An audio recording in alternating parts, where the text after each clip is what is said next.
edition of a Tech Tuesday Talk.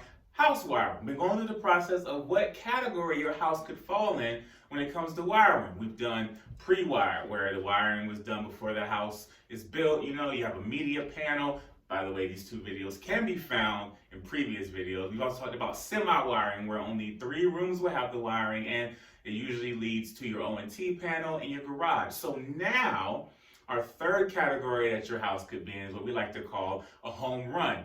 We call it this because this is where we will install the wiring ourselves once the house is built. You give us a call, and typically we run the wiring from your ONT panel, which is typically outside, to where your router will be. And like I said, 9 times out of 10, it'll be outside.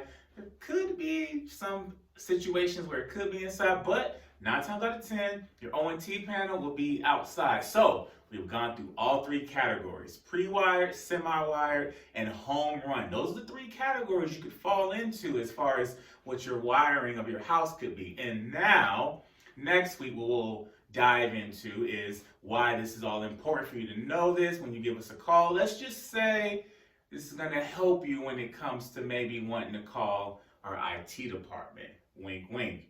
That's going to conclude this third installment of a Tech Tuesday Talk. House wiring, we've gone through all 3 categories now: pre-wired, semi-wired, home run, and now we're going to bring it all home as why it's important to know what category your house falls in.